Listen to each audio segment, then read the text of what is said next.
کبھی کبھار ہم بہت رونا چاہتے ہیں اور ایسے رونا چاہتے ہیں کہ ہمارا رونا جو ہے وہ ضائع بھی نہ جائے، مگر ہم یہ چاہتے ہیں کہ کوئی دیکھے بھی نہیں اور ہم ایسے روئیں کہ کسی کو پتہ بھی نہیں چلے کہ ہم روئے ہیں، کیونکہ اب ہم بڑے ہو گئے ہیں۔ کبھی کبھار ہمیں اپنا آپ ہی کاٹنے لگتا ہے، ہمیں کسی بیرون سازش یا دشمن کی ضرورت نہیں ہوتی، اپنا آپ ہی کاٹنے لگ جاتے ہیں۔ کبھی کبھار ہماری زندگی کبھی کبھار ہی تو ہے، کبھی کبھار سے کبھی کبھی، اور پھر اس کے بعد پھر وہی رہ جاتا ہے سب۔ خاص طور سے آپ کا بہت ہی قریب عزیز دوست، چاہنے والا کسی تکلیف میں ہو، اب آپ اس کی تکلیف کو اپنے ہاتھ سے، اپنی کسی چیز سے دور نہیں کر سکتے ہیں۔ یہ ایک میڈیکل کنڈیشن ہے، اب اس سے وہ گزر رہا ہے، لیکن وہ کس طرح سے آپ کو اپنے اندر محسوس ہوتا ہے کہ رات کو سوتے ہوئے بھی آپ ہل جاتے ہو اس کی تکلیف کو محسوس کر کے۔ گو کہ کوئی کسی کی تکلیف محسوس نہیں کر سکتا، ہر کوئی اپنے اپنی تکلیف میں، کوئی کسی کی تکلیف محسوس نہیں کر سکتا، لیکن کسی دوست کی اس حد تک تکلیف محسوس ہونا کہ وہ کس قدر تکلیف میں ہے اور کس طرح وہ زندگی کے دن رات اور سارے مراحل کو پورا کر رہا ہے، تو انسان کا دل کرتا ہے کہ انسان روئے روئے روئے، اور اتنا روئے کہ روتے روتے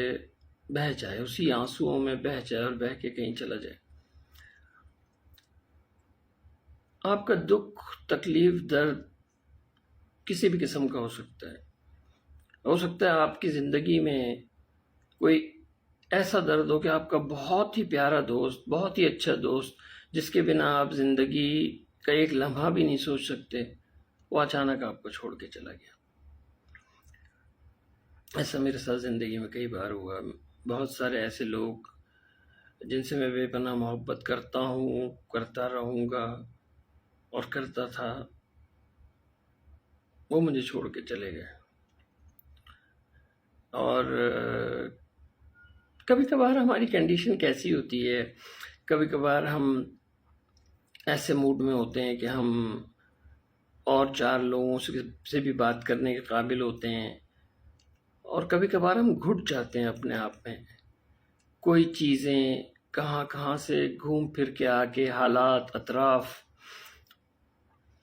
اب آپ جب دیکھتے ہیں کہ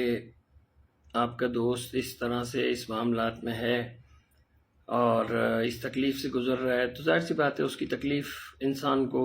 لازماً ہوتی ہے اگر آپ کی سچی دوستی اور سچی محبت ہوتی ہے۔ میں زندگی کو یہاں تک لے کے چلتے آتے آتے آتے مجھے یہ سمجھ میں آیا کہ جو آپ کا کسی سے بنا کسی لالچ کے خالص رشتہ ہے، وہی رہتا ہے، وہی کنٹینیو کرتا ہے، اسی کا آپ کو دکھ درد بھی ہوتا ہے، اسی کا آپ کو اسی کے لیے دعا بھی ہوتی ہے، وہی آپ کے لیے دعا بھی کرتا ہے۔ تو ایسے اچھے مخلص رشتے ہر انسان کی زندگی میں ہوتے ہیں، اور انسان اس کو قبر تک ہی سنبھال کے لے کے چلتا ہے کہ دو دوستوں میں سے جو بھی پہلے چلا جاتا ہے وہ اس کو دفنا دیتا ہے۔ یہ اس دنیا کی کہانیوں میں سے کہانی ہے۔ کتنے دوست، کتنے لوگوں نے، تقریباً میرے دوستوں میں ہر بندہ ایسا ہے جس کا کوئی نہ کوئی ایسے جگری دوست اس دنیا سے جا چکا ہے۔ میرا ندیم مرحوم، اللہ ارحم و اغفر لو، 2002 میں اس کا انتقال ہوا تھا۔ انتقالات تو بہت سارے ہوئے اپنی زندگی میں، بہت سارے لوگوں کو غسل، کفن، دفن سب کیا الحمدللہ، لیکن میں بتانا جو چاہ رہا تھا نا، وہ میں بتا بھی نہیں پاؤں گا۔ میں اتنا لکھتا ہوں کہ میں نے پچھلے 4-5 سال میں کوئی 1,70,000 صفحے لکھ لیے، لیکن وہ درد جو ہے نا وہ کم نہیں ہوتا، وہ درد ویسی کے ویسی رہتا ہے، اور یہی وہ سارے درد ہوتے ہیں جو انسان کی زندگی کے ہوتے ہیں، جو آپ اس میں یہ ہوتا ہے کہ آپ ہیل کر جاتے ہو، ٹھیک ہے، ہیل کر گئے، اسی لیے اب رونا نہیں آتا، یا اس لیے اب ایسا نہیں ہوتا کہ کہیں ہم روتے روتے ٹوٹ کے فرش پہ گر پڑتے ہیں، نہیں، اب الحمدللہ ہیل کر گئے ہیں، تو آپ یہ بتا سکتے ہیں کہ درد پھر بھی ہے آپ کی زندگی میں، ہیلنگ کرنے کے باوجود بھی۔ جب ہیلنگ ہوتی ہے تو آپ کو خود اپنی پرسنالٹی میں تبدیلی، اپنی شخصیت میں آپ کو تبدیلی محسوس ہوتی ہے، آپ اکیلے میں اپنے آپ سے آپ کا بہیو چینج ہو جاتا ہے۔ جب آپ زخمی ہوتے ہو، جب آپ کا دل ٹوٹا ہوا ہوتا ہے، اندر آگ لگی ہوئی ہوتی ہے، تو اس وقت جو ہے بندے کی کنڈیشن اکیلے اپنے آپ سے بھی ڈیل کرنے میں ڈفرینٹ ہوتی ہے، لیکن جب بندہ ہیل کر جاتا ہے تو، لیکن ایک بات ہے، میں یہ دیکھوں، میں آپ کو ایک بات بتاؤں، اگر میں آج سے 10 سال پہلے دیکھوں میں کون تھا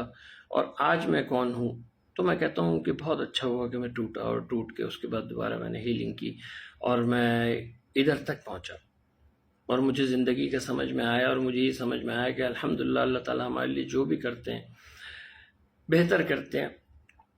ابھی میرا لکھنے کا موڈ نہیں ہو رہا تھا، تو میں نے سوچا ایسے ہی ٹک ٹاک کی ویڈیو کھول کے بیٹھتا ہوں، اس کے سامنے بولنا شروع کرتا ہوں، جو بھی کیا کہتے ہیں، جو بھی الفاظ آئیں۔ لاسٹ ایئر میں نے اسی دن لکھا تھا کہ جب آپ کے پاس ہارنے کے لیے کچھ نہ رہ جائے تو آپ یہ سمجھ لیجئے گا کہ اب آپ کے پاس آگے باقی صرف جیت ہی ہے۔ تو واقعی میں ایسے ہی ہوتا ہے، جب آپ کے پاس ہارنے کے لیے کچھ نہیں رہ جاتا تو پھر آپ کا مقدر جیت ہی ہوتی ہے۔ اور میں یہ سمجھتا ہوں کہ ہماری جیت کیا ہے؟ ہماری جیت یہ ہے کہ ہم اپنا ایمان بچا کے اپنی قبر میں اتر جائیں۔ ہمارا مرنے کا دن جو ہے نا، وہ ہمارے لیے، اپنی ذات کے لیے سیلیبریشن کا دن ہونا چاہیے، جیسے ہمارے سب سے خوشی کا دن ہونا چاہیے۔ مرنے کا دن ہمارے لیے خوف زدہ دن نہیں ہونا چاہیے۔ اسی کے لیے ہمارے کو اپنی زندگی میں اپنے یہ اعمال، اپنے چیزیں چینج کرنی پڑیں گی، اور لازماً چینج کر کے ہمیں اپنے آپ کو اس لیول پہ لے کے، کیونکہ بھائی مرنا تو ہے۔ موت کا سب سے مزے کا جو وہ ہے نا، جسے کہتے ہیں دھوکہ سمجھ لیں، وہ کہ وہ جب تک انسان کو یقین نہیں آتا جب تک وہ آ نہیں جاتی، لیکن اگر آہستہ آہستہ آپ یہ سمجھنا شروع کریں، اپنے آپ کو یہ بتانا شروع کہ آپ نے مرنا ہے۔ لوگ موت کی باتیں کرنے سے ڈرتے ہیں، لیکن بات یہ ہے کہ مرنا تو ہے۔ ڈر کے کتنے دن جی لو گے؟ لیکن مرنا تو ہے، تو پھر مرنے کے لیے پھر یہ ہے کہ کیسے مرنا ہے۔ کیسے مرنا ہے؟ تو اس کے لیے ہے کہ آپ کو سب سے پہلے اپنے اعمال اچھے کرنے پڑیں گے،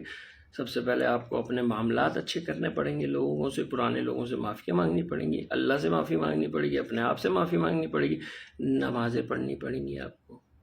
نماز تو پڑھنی پڑے گی بھائی۔ آپ یہ بات چھوڑ دو کہ اگر آپ نماز نہیں پڑھ رہے تو آپ یہ سمجھو کہ میں نماز نہیں پڑھ رہا۔ آپ یہ سوچو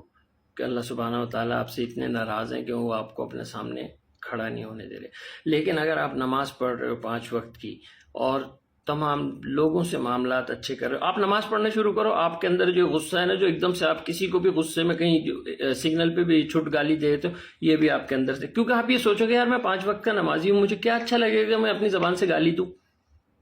گالی بھی آپ کی زبان سے رک جائے گی۔ پھر اس طرح تھوڑا تھوڑا کر کے جھوٹ، یہ آخری کچھ منٹ رہ گئے میں بتاؤں، کچھ لوگ ایسا ہوتا ہے کہ کہیں بیٹھے ہوئے ایک دم فون اٹھایا کسی کو کٹانے کے لیے کہ میں تو فلاں جگہ ہوں، ٹھیک ہے، فون بند کر دیا، یا آپ نے خواہی جھوٹ بولا۔ اگر آپ اس کو سچ بات بتائیں کہ میں فلاں جگہ نہیں، فلاں جگہ ہوں، پہلے ادھر کا بتائیں نہیں، آپ بولے فلاں جگہ ہوں، یہاں بیٹھا ہوں، یہاں بھی آیا ہوں، یہاں سے جب فارغ ہوں گا میں پھر آپ سے مل لوں گا۔ پتہ چلا وہ جس کو بولتا میں فلاں جگہ ہوں، 5 منٹ کا ٹہلتے ٹہلتے وہ ادھر ہی آ گئے گیدرنگ میں، اور وہ وہاں بیٹھے ہوئے تھے۔ تو جھوٹ، ذلت بھی ہوئی، ہاتھ کے ہاتھ ہی ضلالت بھی اٹھانی پڑی۔ اس لیے جھوٹ، یہ سب چیزوں کو چھوڑنا پڑے گا اگر مرنا ہے تو، ہاں یہ پکی بات ہے۔